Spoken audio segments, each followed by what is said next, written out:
Poetry Festival. 7th, 8th and 9th of April. Yes, indeed. Poetry for you and me. Austin International Poetry Festival. Austin International Poetry Festival. Austin International Poetry Festival. 7th, 8th and 9th of April. That's right. Cafe Soleil, 717 Congress. Electric Lounge, 302 Bowie. 419 Congress, Mexicate Museum, Austin International Poetry Festival. Poetry Festival. 7th, 8th and 9th of April. Yes, indeed. Poetry for you and me. Poetry in Austin.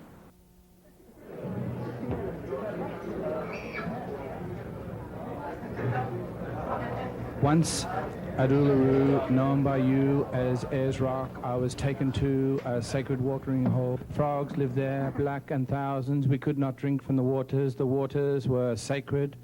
The day was hot, and those of us who were not allowed to drink became angry at this usurpation of our dominion. Were we not indeed the crown of all creation? And now, as I turn on my metal tap in Austin, I think again of those too few spaces for the black frogs of dreaming. The universe in a frog's eye, the universe in a toothbrush bristle. I, with the sacred frogs, seek sacred waters to dream in. Poets have come in from all parts of America and have just arrived dusty and road-weary from their travels. In fact, well, I'm in Austin, where even the beggars are polite and wish you a nice day, though you have no change to give them. Life would be perfect if only the city would lay more cycleways and people didn't look at you like you were in need of some serious psychiatric help. When you say, it's only a mile or two, I think I'll walk. Like when two people are talking to you at the same time, one on your left and one on your right, and you like them both, and want to give equal attention to both because you like both of them a lot, and want to let each one know that you think he or she is very special. And the one on the left says something funny at the same time the one on the right says something serious, and you kind of laugh and kind of look like you're lost in thought, and they both walk away kind of pissed. Manifesto. A poetry free from the idiot sons and daughters of the ruling class, from the sensitive working class macho ones, from the whining working class professional ones, their sweet diatribes, a bribe to soothe the liberal conscience of a world where the word is not meant to be heard if it disturbs the holders of the bomb, the bullet, the Armalite, the financial what? A poetry manifesto free from the acid asides of the public school, free from the acid asides of those ever so nice Oxbridge people. A poetry manifesto for our inspirations that recognizes that poetry is our lives. A manifesto to keep the word alive, to keep the word alive, to keep the world alive. Does anybody remember Charles Mingus? He of large girth, mama's pride and joy, who could wrap his hands round the neck of a big stand-up bass and walk you to the moon and back. Swing and ring the heavens with that sound, solid. Like 2 feet placed firmly on the ground, hands outstretched to the sky. Does anybody remember Charlie Mingus and the notes that came through him, the melodies he put his own spin on, winding and twisting, shaking off all convention and stale practicality to reach deep inside and pull a rabbit out of our hat? Yeah, the big man walked, and people just followed with plenty of room to do their own dance of funky freedom as jazz composers workshopped, sidemen blew, clubs filled up with those who wanted to feel the music Mingus made. People watched as he inspired generations, then and yet to come. Ask any musician from way back when, and they'll all say the same thing. Mingus was hot. Hotter than July, hotter than a strip of tar that feels the wheels from above and runs through a furnace called Texas, hotter than the hottest jalapeno hot ever made to be hot. Does anybody remember Charlie Mingus? He spoke his last notes in Mexico, south of the border, to many just another place called home to some. In my wildest eyes, I imagined that he stepped to ground, took a look around, and said, "What a day to blow a solo." I wonder if people really do remember Charlie Mingus, or just say they do to be polite at parties. I wonder if people can feel that bass beat like a heart with every step it walked when in his able hands. I wonder if people can remember anything at all. But then, I think, it really doesn't matter. Because I do. And I will tell the tale again. Does anybody remember Charlie Mingus? Thank you very much. I love to buy you presents and watch you pounce with glee on all things electronic or powered by battery. You'd unrivet every rivet and unscrew every screw, analyze each circuit board, and pontificate your view on the internal rhyme and reason hidden in each transistor, and expound at length on the beauty and the purpose of each resistor. And then, when you'd examined each and every part, you'd put it back together and take it to your heart. So, perhaps you would do better with an electronic mate. You could upgrade all her virtues and her bugs eradicate.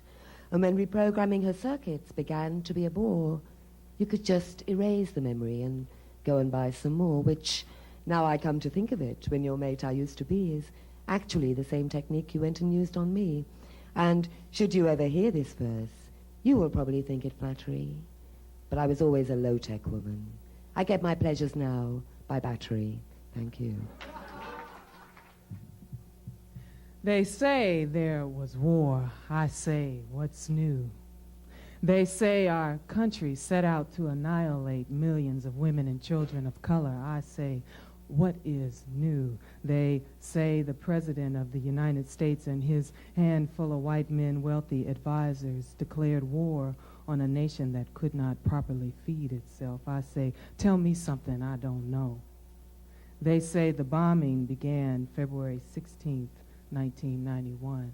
I say, obviously, they ain't never seen my neighborhood. It was around Ramadan, and I was wondering whether I should fast every Friday for 40 days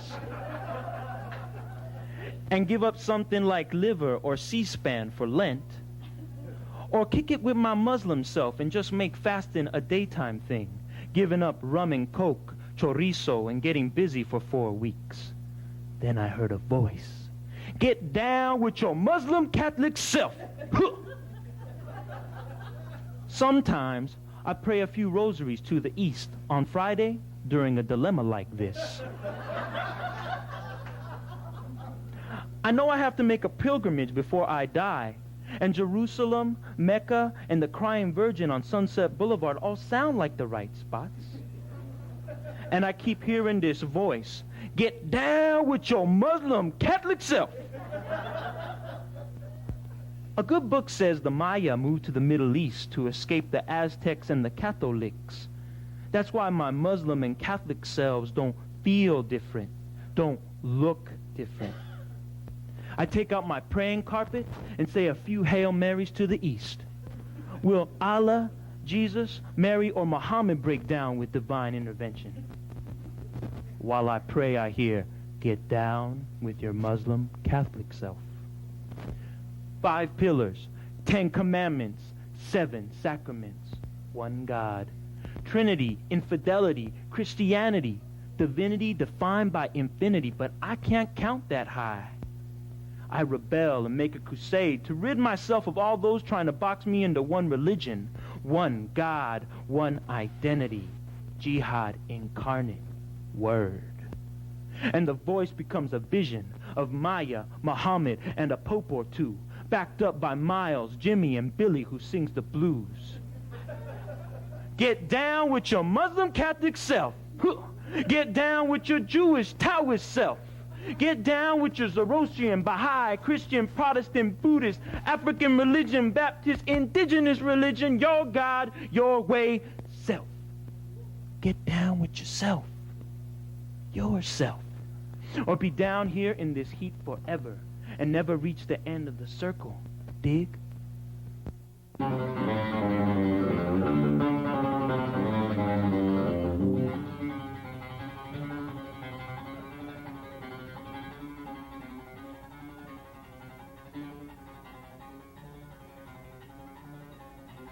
Batman. First grade, I lived, breathed, slept, ate my superheroes. Astro Boy, Speed Racer, the Wolfman, Spider-Man, Casper, but all paled in comparison to Batman. Batman comics, Batman sheets on my bed, Batman nightlight, a Batman loose leaf notebook, the original Corgi toy Batmobile shooting its little red rice-shaped pellets, Batman TV twice a week, Adam West, Burt Ward, Cesar Romero, Otto Preminger, Burgess Meredith, Julie Newmar, Eartha Kitt. Tune in tomorrow, same bad time, same bad channel. I hung on the edge of my seat. I believed every word, every Hitchcock angle, every ludicrous situation. I was only 5.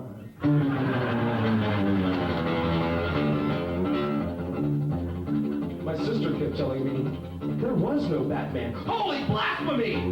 But I would not hear such heresy.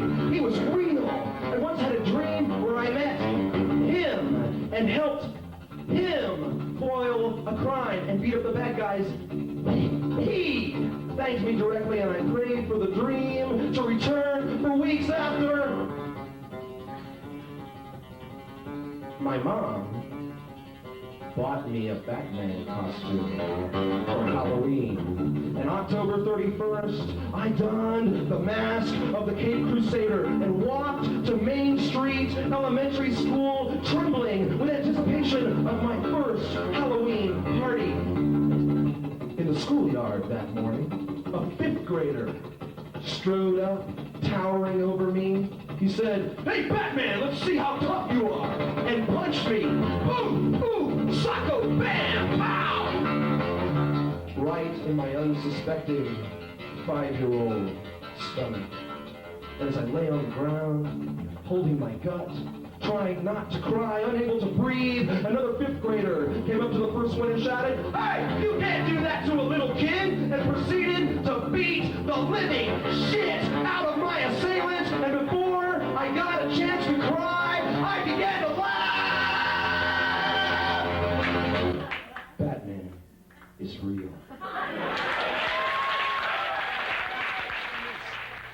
Could never be that ideal man on your TV, scrub dry armpits after shave, Playgirl Centre pull-out page, 'cause I'm not cut out, pop-up, shut out, deconditioned, reconditioned product. I'm not symmetrical and I smell. I've got grease up my fingers, up my nose as well.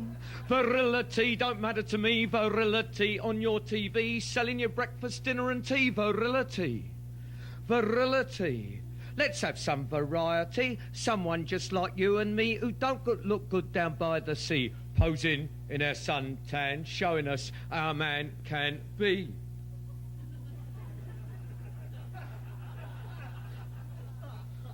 A thick moustache is best, a doormat on your chest. Every housewife's pride and joy, you're her favourite blow-up toy, a bird and a bundle on a Saturday night, 'cause you got to prove that you're looking all right.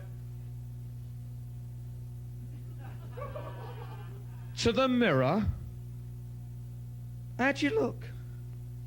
How'd you smell? Kind of casual, but smart as well. I'm going to make it. I can't take it. I think I'll switch you off. I saw the Sex Pistols. Baton Rouge, January 1978, second stop on North American tour. I saw the Sex Pistols live in a Cosmic Cowboy bar built in the burned-out shell of a food town where my mom used to take me shopping. Sex Pistols live, $3.50 general admission, crowd of 800, cowboys, frat boys, drag queens, hippies. No one knew how to be a punk rocker. Opening act, a Zydeco band, Rockin' Doopsie and the Twisters. Everyone booed. I said they ruled. Then the Pistols came on with God Save the Queen. Stood this far from Sid Vicious and spit in his face. Sprayed Lone Star beer on Johnny Rotten. Yoo-hoo! Just another shit-kicking hoedown. My high school buddies said, these guys suck. This is just bad heavy metal. But my ears hurt the next 2 days. Elvis on the hayride, Beatles at the Cavern Club way before my time, because I saw the Sex Pistols scream, no future, no future, no future for you. And they were lying. I'm still alive, and I hate all pop music. All I play now is old-time hillbilly because I saw the Sex Pistols live. I saw the Sex Pistols kill rock and roll. Curtain call. How strange. Performance smile in place, waiting your greeting. But you hurry by, unseeing. Only last week, horny male homo sapiens vied for my attention, clouding me with hot air compliments. It seems I've reached magical woman age when we suddenly turn invisible. Men brush past, deaf to my voice, blind to my being. They only see chickie birds now. Showtime's over, and I'll take my bows, eagerly anticipating the leading role as me. Thank you. Each of us, being all of our pasts, is peasant and nomad, soldier and merchant, mother and seamstress, queen and chieftain. None of us is responsible for anything except our own knowledge and what we do with it.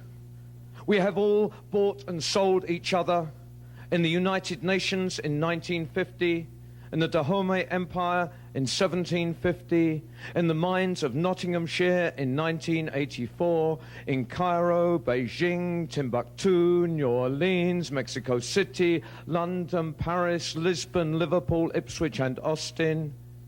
Isn't it time we simply closed the marketplace? Isn't it time we simply shared the spoils of our histories? Parents know the way, and I defy any to say they have not, in times of exasperation, shouted, I don't care how it started and who had what first. All of you must divide equally what you have got now.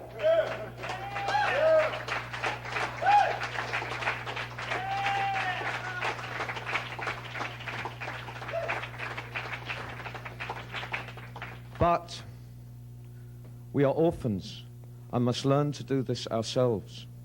And it seems only fair to leave those who have least in charge of the measure.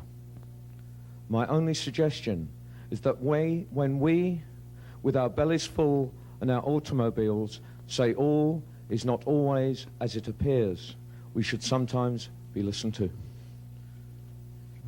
Comunicazione. So I must take the bisturi in my hand, with no hesitation cut the festering psoa, perform the surgery on myself alone, the circumcision of my heart, infected organ attacked by the virus of love. Off in the garbage can, all that squishy, squashy softness, female, famish craving, the wound sterilized, in the cavity installed an answering machine. You have reached number 4777290. I can't speak to you right now. Leave a message after the beep. I might or I might not return your call. My mother was a painter. She left me pictures for my wall. But it's her sadness I remember. I seldom see the walls at all. My father left me duty and responsibility, freckles, doubt, and loneliness, and curiosity. My grandfather left me love of words, love of music, and the need to dream. My husband left me bankrupt with a lack of self-esteem. Thank you. That's when you start with the anything you say, baby. That's that.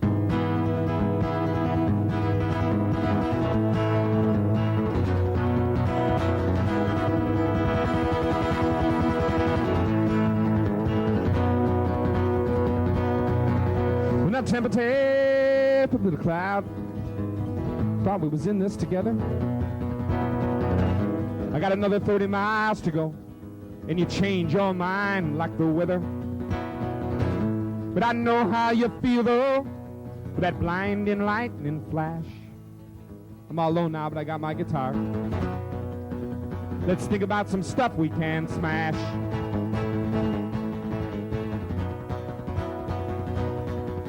Well, I slept last night by the side of the road.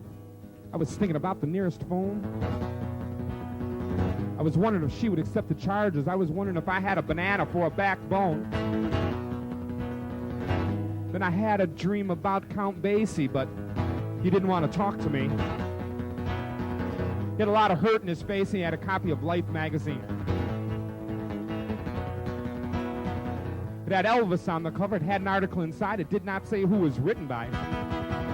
Closer inspection, I noticed that Albert Goldman was still writing, and Life wouldn't let him die.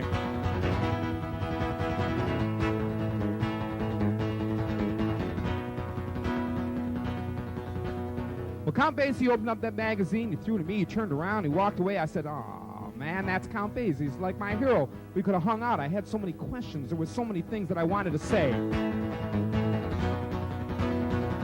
But after 10 glossy pages of big Life magazine format, people with guns and knives smoking crack, I stepped back from that magazine. My mouth flew over because all those people were black.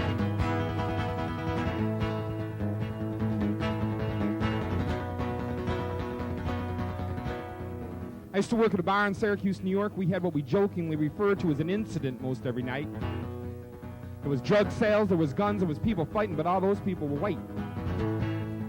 True story, I pulled a pregnant girl out of the bathroom one time. She was in there over an hour. People were complaining she was smoking crack. She was white as snow, and she was white as blow, and she was most definitely not black.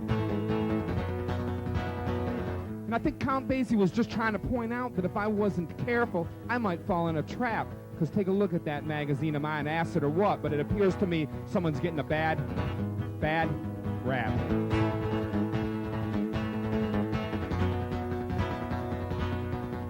Page 30 and 31, there was a Sony ad. It was a white family. They were hanging out by the swimming pool. Couldn't see the mother, just a reflection in the water. She was holding the video camera. What color was she? Well, let's not be a fool. So there we go, and it's big as life. And Count Basie, he don't want to talk to me. And Miles Davis never rang my phone off the hook, and I'm not anticipating any phone calls from Spike Lee. Roger Manning says something about hatred and being any color and being not. So look around this whole big world, not just this room tonight or any room in this building, any building on the street, any street in this city, any city in this country, any country in this world, this whole big world, it's blue. Baby blue. That's the color that we've all got.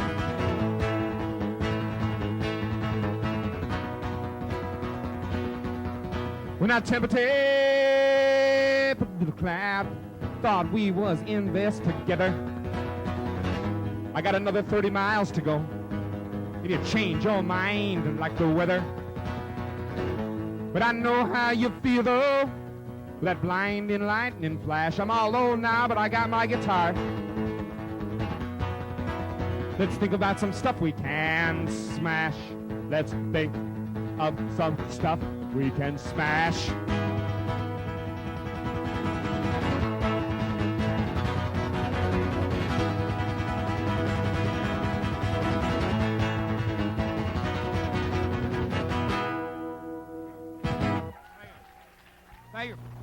She showed me her father's wartime death squad pin, a black scorpion against narrow iron peaks, enameled in red and black and orange. It was the grisliest object I'd ever seen, if something so heavy and sharp can be called that. She had pinned it to the lace border of her Polish grandmother's handkerchief, like a black beetle circumnavigating innocence. He wore it on the inside, she said. I'm sure of that. I wonder if he wore it when he shot his best friend in the summer field that day, point blank, for betrayal. I wonder if he wore it years later, when he turned the gun on himself. My father missed all that, prisoner of war that he was, marched to Poland from a hill in France, and left behind for dead or dying when the Russians came. He watched his toenails grow soft and fall out from the cabbage water and the cold. When the next war came, he volunteered to make up for it, and left us behind for dead or dying that black summer. All his men had died on the hill that day, and truly, there was nothing he could have done. We talked about our fathers till the sun went down, and when I stood to switch on the light, I saw the inside of my arm was dented with little marks, as if I'd held a spiral notebook too tightly against my chest on the long walk to school. Nana.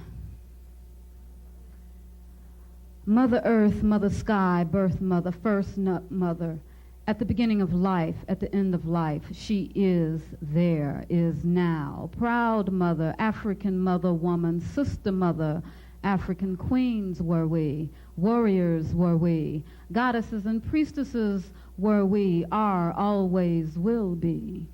The first beings to breathe the kiss of Mother Earth's life-giving breath was she, soul sister. Forever will we love, be loved, fight, sacrifice, protect, and nourish. Forever will she, we, be, are, sing her praises. Know that she watches, feels. She is the light of hope, the vessel of our future, the conveyor of profound wisdom. Creators, prophets, earth sisters, the bearers of the precious fruits, the sacred milk, the first holy water. Honor her, love her, bestow upon her justice, protection, loyalty, and she will bless you, be blessed with a love like no other mother woman's, sweet, warm, rock-hard, steady womb love. Hers, ours, was, is ultimate, true, deep, dark, rich, like hers and hers, before and on and on and on. She, we, sacrifice, give, gave, endless, without warning or mercy, strong love. Proud mother, woman, sister, beautiful earth mother, woman, sky mother, sister, daughter, mother, soul sister, distinguished, devoted, birth mother, ancestral first mother, woman, my, our mothers, African queen mothers, woman, Nana. It was on a stormy night, lost on a cold, dark sea, sick and moaning cargo in the hold below. Frightened black faces searching the gloom, prayers reaching out to their African home. And on the deck the captain paces. His eyes are on the storm. His prayers are of America and a home both dry and warm. The gods in heaven watching, prepared for Neptune's show. Everybody placing bets on which way he's going to go. The thunder cracked, the waves roared, the crew prepared for death as the captain softly swore, "If you will save my ship, Lord, and spare my fine young crew, upon my honor, I'll do anything. I'll do anything for you." A blinding bolt forth from the heaven flashed, struck the wretched captain and pinned him to the mast. And in that final moment, when he thought that he was through, suddenly the good captain knew exactly what to do. And he turned that ship around, and he prayed, "Amazing grace, how sweet the sound that saved a wretch like me." Thank you.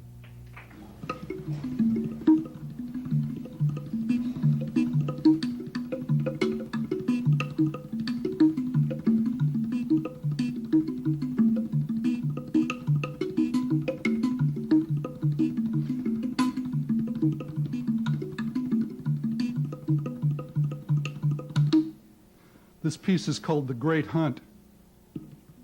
Some of you may have heard it before.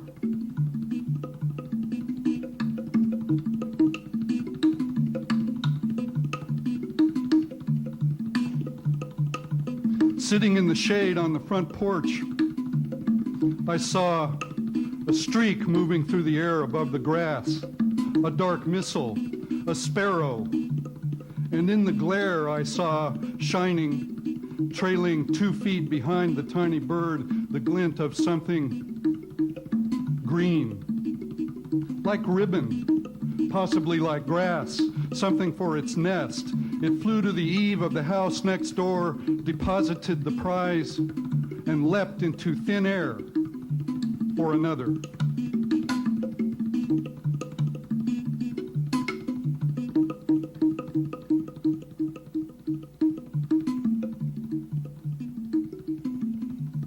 Inside the Handy Dan, the aisles are swarming with guys. Lots of guys are here. We are all here, getting stuff for our houses. Everyone is walking around searching for the things they want because there are no helpers, and there is no help at Handy Dan. There are no helpers, and there are no hints. There are only people to take your money at the end. So everyone is walking around in search of. It is the Great Hunt. All the guys are hunting in the aisles of Handy Dan.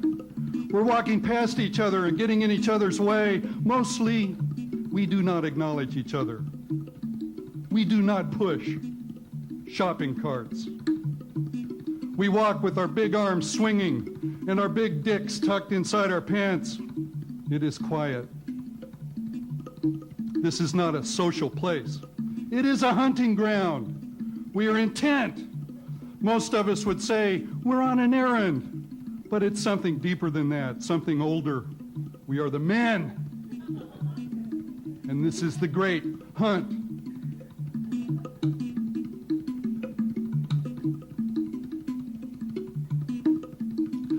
I don't like some of the guys as I pass them.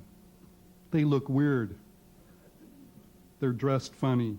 Some of them look absolutely stupid wandering around like that. This happens before an explanation can take shape, instantly, automatically. I just don't like them. I feel like an animal. I imagine the hair on the back of my neck standing straight up as we walk past each other, whether I wanted to or not. Some of these are really big guys. My flag! Watch out! Get away! Back off! I could find myself behind my rage mask, face contorted, teeth bared, growling. The low sound would leap out on its own, menacing and lethal. I would be frightened by it too.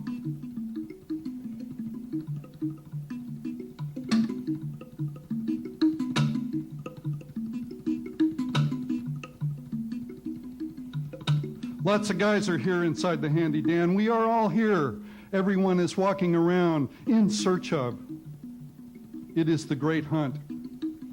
We're wearing our work clothes. Many of us have already been outside in the sun. We are hot and we have a smell. We're in a hurry and we don't know where anything is, and we have a lot of work to do when we get back home.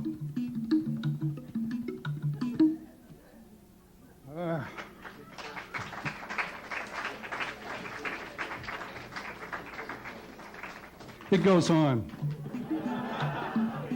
I got a little hot there. I had to take a drink. Now, I have finally found the place I need to be, and I'm looking for just the right size hex head bolt to permanently repair the hasp on my fence. I'm getting closer. I can feel it. The hunter senses the quarry nearby.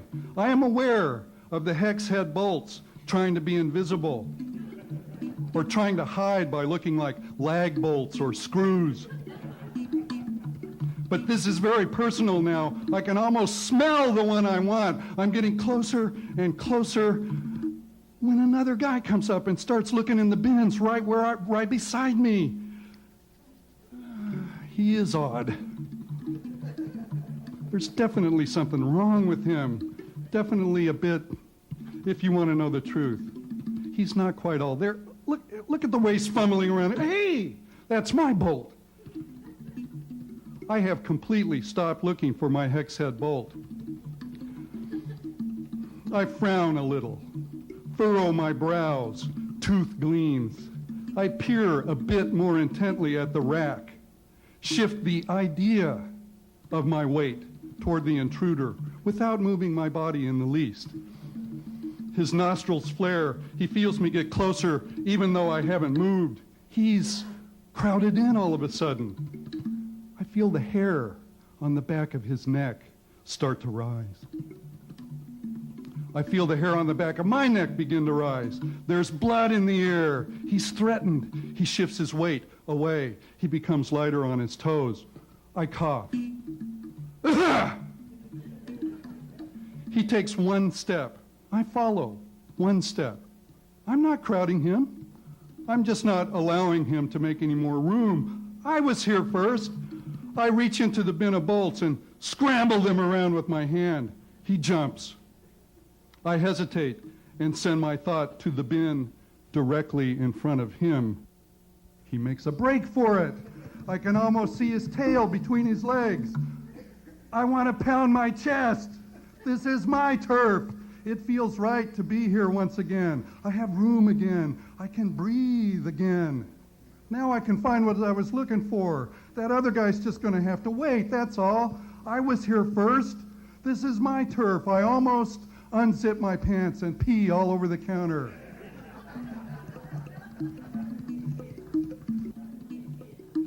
Lots of guys are here inside the Handy Dan. We are all here. Everyone is walking around in search of. It is the great hunt. We are the men getting stuff for our houses.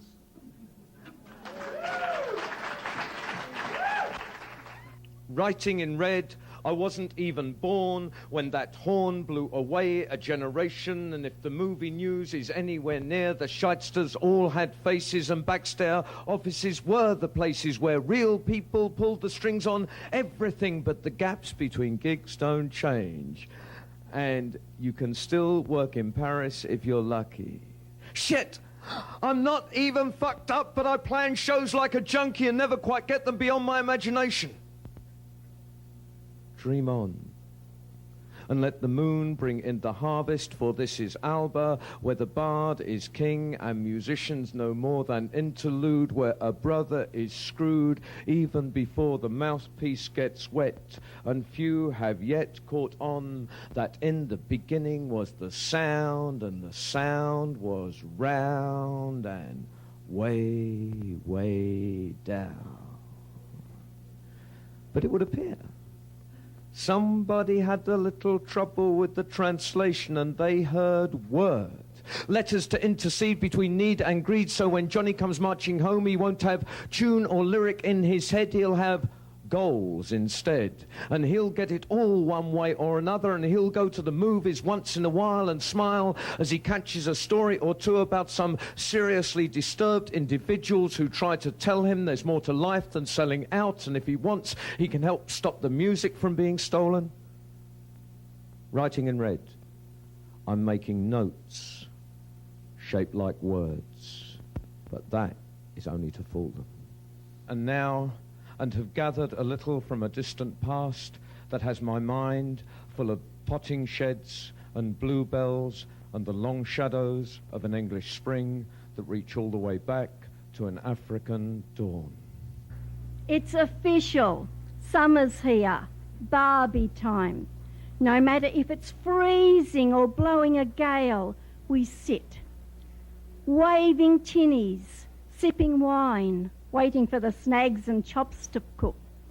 Men play at being Bradman or Lily, bragging, showing off like kids. Girls parade the pool, testing, teasing. No hidden charms here. Once I too paraded, but age and pride have sidelined me.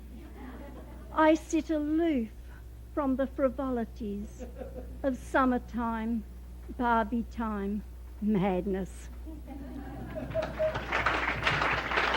What do you know? It's Piccolo Joe. They call him that 'cause he's high. No time for fun. There's work to be done doing the deals on the sly, and the bullshit will cease. The bartender's grease. Basically, he's got the run. He ain't real vocal, but any local knows where they can cop some. He bellies over like calling out Rover. Everyone's ears on the perk. He says the house is on me, and everyone can see he's putting that bartender to work. And wouldn't you know, every thank you Joe has got eyes for one in the hand. His wallet is bulging, a point worth divulging, a temptation for many a man. But here is a fact no one will act, 'cause in seconds they'd be less than a hoot. Guarding that loot there in his boot, Piccolo Joe is just itching to shoot. He pays for the round, then settles down to a table way in the back. He quiets a thirst and waits for the first nibble his bait will attract. Courting a monkey, see Bobby's a junkie, long since forgotten bashful times. What are you, a fool? I'll hit you with the stool. See, Joe ain't dealing no dimes, but to show he's big-hearted, and since he got Bobby started, he'll turn him on to a line, but no, he don't want to buy his leather coat. What are you, fucking asinine? They head for the John, now the party is on now. Several boys got to pee. A coincidence, but they commence in the hopes of catching a buzz for free. See, it's Friday night, and if all goes right, I've seen as much as $1,200 go down. Some cop and run, they're in it for the fun. They don't want to be seen hanging around, but some stay for the show, 'cause you never know what's going to happen or when. Someone gets lusted, someone gets busted, and tomorrow they do it again. I never heard more talk of the big score than I did hanging around that bar. Everyone's motto was, fuck the lotto, a drug deal is sure by far. Joe had to wait till they were dry upstate, then he told them he was their man. I seen him in brawls, I knew he had balls, but I was surprised when he bagged 30 grand. He did it all clean, nothing was seen, no one ever fingered the source. You gotta dig, they must have been big, the rest have been chump change. Of course, he walked through the door, barely touching the floor. By his stride, I knew he had the dough. His usual cool was overruled by his pride, having moved all that blow. The money went down, and after 4 rounds, he bought bottles from under the bar. Then he and the monkey, a 2-bit flunky, went downtown in a new rental car. Joe's appetite for ladies of the night was usually satisfied by a local with the Jones, but with all that cash and all that head stash, why not some professionals they could chaperone? He got 3 with the call. The 5 of them in all checked into a swank hotel suite. The door was triple locked. The coke was turned to rock. They were literally smoking between those sheets. Up for 3 days in all kinds of ways. Joe and the monkey slept to a cocaine lullaby. The girls saw their cue, grabbed the bucks and flew, but not before Joe opened one eye. He reached for his gun, but before he got done, one of those ladies grabbed a .38 from her purse. A shot to each head left them both dead. Joe and the monkey would leave in a hearse. Everyone's take on Joe and the monkey's wake was that it was tastefully short. Amidst the gloom high in the men's room, Junkie Bobby snuck out for a snort, and what we must face will all be replaced and quicker than we might like to think. There's a business to be had by some enterprising lad this Friday if he's buying all the drinks. Thank you very much. Mista, trompetista, por favor, play su trompeta. Lips blow aire into brass toy, giving it life, pizzazz. Some play brass junk, pero you play brass jazz.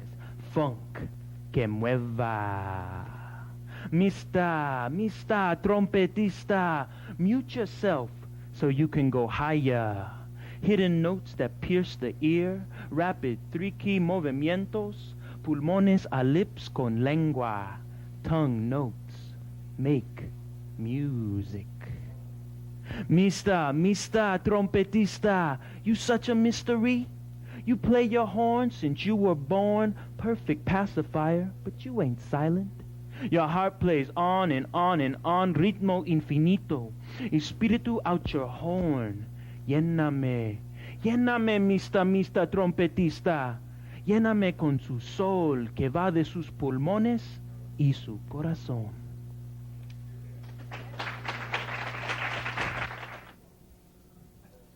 Delusion Angel. Daydream delusion, limousine eyelash. Oh baby, with your pretty face, drop a tear in my wine glass. Look at those big eyes on your face. See what you mean to me? Sweet cakes and milkshakes. I'm a delusion angel. I'm a fantasy parade. I want you to know what I think, don't want you to guess anymore. You have no idea where I came from. We have no idea where we're going, lodged in life like branches in a river flowing downstream, caught in the current.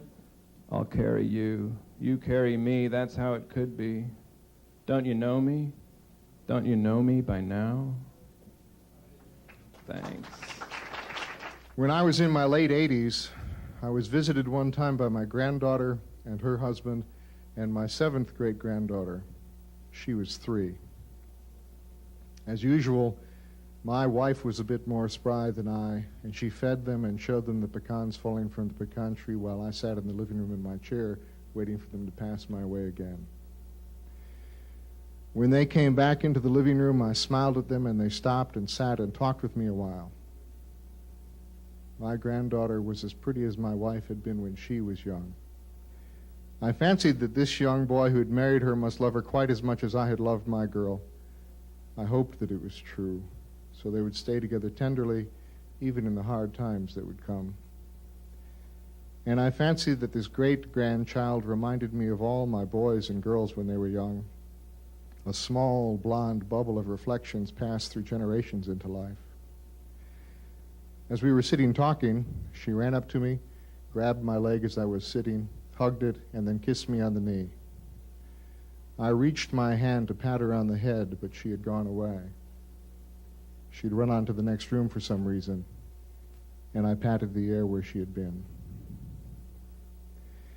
As I look back on life from here beyond, sometimes I have seen my great-granddaughter sitting with her grandchildren. Sometimes as the children have run around, she has had to pat the air where they had been. And I fancied I was with her then, underneath that hat. I heard from a friend you were sorry to hear of the wreck that I turned out to be, and you gave this friend your beauty advice to pass along to me. Well, in turn, I would like you to know that I appreciate your concern, and I'm sure there are things you could teach me if I really wanted to learn. So I went to the mirror, and I took a hard look, and it's true, I can find no excuse. I have to admit I'm a monument to the science of self-abuse. If I had a pound coin for each wrinkle, okay, this woman indeed would be rich. But I've still got a bust and a belly. It's just harder to tell which is which. But my legs, though, are something quite special, as a carpenter friend of mine said. They'd grace any chair or a table, or make a good base for a bed. But my what's-his-name is still a sharp. If I could only remember the word, that thing inside my cranium that my friends all hoped was cured. Oh, yes, I just remembered. It's my brain, and it's doing fine, apart from the strange compulsion to express itself in rhyme. But what I really want to say is, you may pity what you see, but I've enjoyed disintegrating into this wreckage I call me. So I drive like you hope, inconsistent and always looking for home. And onward, away from the lights of South Bloomfield, corporation limit and population 6,000, over the river and straight down 23. The sky is blowing the paper plant south tonight to land in Ashland, Oilville, at the river edge, where absent concrete plant still slides man-made stone into the discolored river like the Ganges painted on my forehead and sing to a many-armed goddess. And the styrofoam coffee cup, steel drum, driftwood, and dead cat snapping in a garbage bag at the foot of the spill. I am the Flatlander at the foot of the spill, facing south with private hymns and sore right foot from 3 states and steep hills. Gasoline smile and melted sweater. I can hear the conductors behind me, trains rattling, all aboard! And a private, and the clap, and the clap, and the clap of the tracks. I am the Flatlander at the edge of Ohio, Kentucky behind me, facing south, with the orange and blue flames that lick the cloud-ceilinged roof of a refinery town that never stops. All aboard! And the fierce clippity-clap of engines, unlike mine, laying spent to the end of sleep. The fierce clippity-clap like the hooves that once pulled barges down this river before steam and industry. Straight down 23. Why is it the suits are always asking us poets for some form of identification. After all we want to steal is their money, while they've been after our souls for centuries. Speeding through Houston at 3 a.m., a cop appears from nowhere like a quantum particle and pulls us over. She and I had been talking, and she said she wasn't sure, she wanted to be very involved. We were in a car together going about 90 miles per hour. That seemed pretty involved to me. The cop put his light in my face, asked how fast I thought I was going. I said, around 90. He said 91.5 to be exact, but I'll let you go this time. But she and I, we broke up later anyway.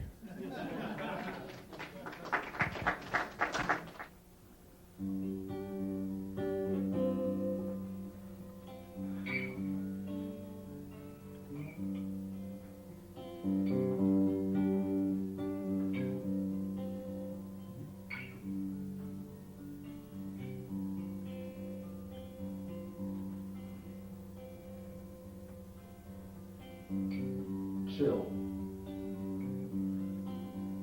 Slick and freezing in this cold, vacuous, hardline monetary deluge of capitalist dregs, the scum rises to the top, looking down with squinty-eyed scowl that says without a word, lightning quick and just as deadly, you ain't got no money, so you ain't got nothing for me. But I'm mauled by this mall-falling stall, face first crawling in the hallway of this shooting galleria, with walls that rise in store-bought hell-on-earth tones, promising fabulous prizes to the lucky winners holding the magic plastic or the gross shade of green. And nestled deep in the bosom of this gutless, wonderful cavern of greed lies the heartless heart of a flat, bland, plain, reclining dead, icy, and silent. Soft rock favorites ooze out of tinny speakers while the squealers kneel, strapping steel to their heels and reel in the splendor of skating out on the frozen sheet. Smooth, righteous, effortlessly they glide, sliding past the skateless drones, hugging the railing, watching them go around and around and around. And sure, maybe it's fun, maybe it's exercise, but to me, it's some banal, staggering top twisting its way to the center of boredom. This maelstrom of snobbery going nowhere, just like all the mirror-lined health club and farm treadmill runners riding one-wheel bicycles that don't propel. And as my mind begins to check out the better skaters in the Malay, I see the Nancy Kerrigan tabloid dreams of little girls striving for grace in their cute sunburst costumes, anorexia bound. And the poor little budding pubescent boy whose mama dressed him in tights with an emerald pullover, self-conscious and effeminate, and sure he may be the one who someday tattoos Van Gogh's ear on his forehead, shaves his hair into a beehive spike, and starts a band that makes Pantera sound like Debbie Gibson, but I don't see it.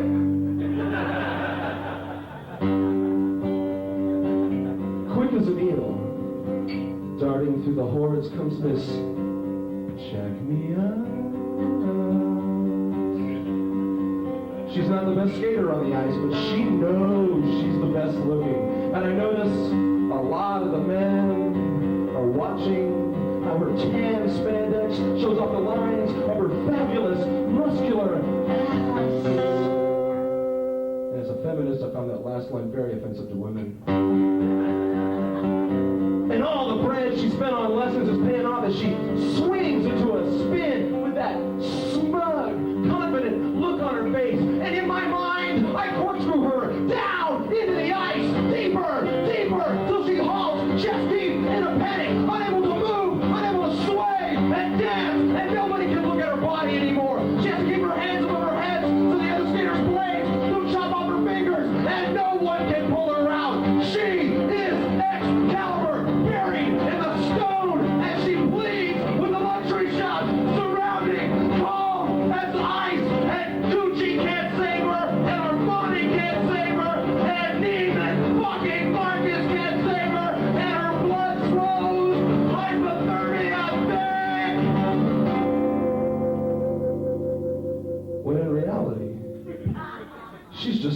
from her spit and pulls out confidently, pushing back into the toilet bowl flow of the crowd, going around, around, around.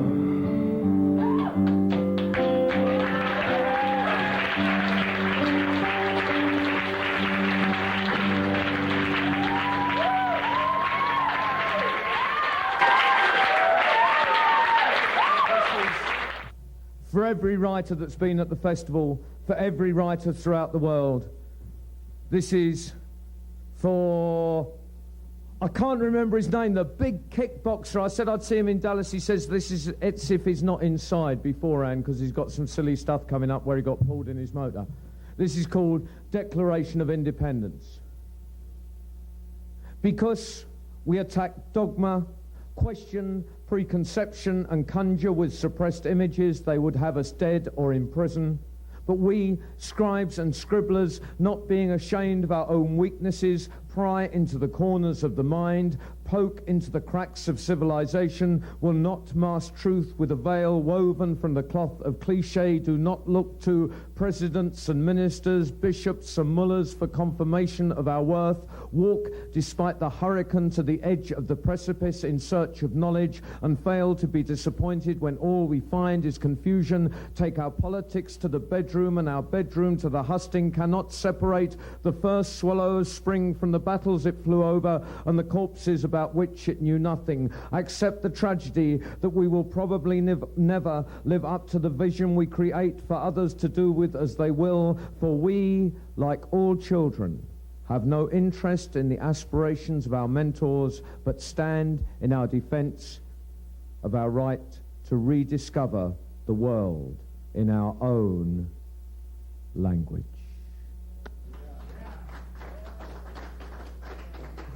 And I want to thank everyone who actually had anything to do with putting on this festival, because I remember like 5,556 years ago when literature festivals were writers getting together, not just getting up on stage and doing their thing and going away, but getting together and talking, and this is the first one I've been to for years like that, and I think it's fantastic.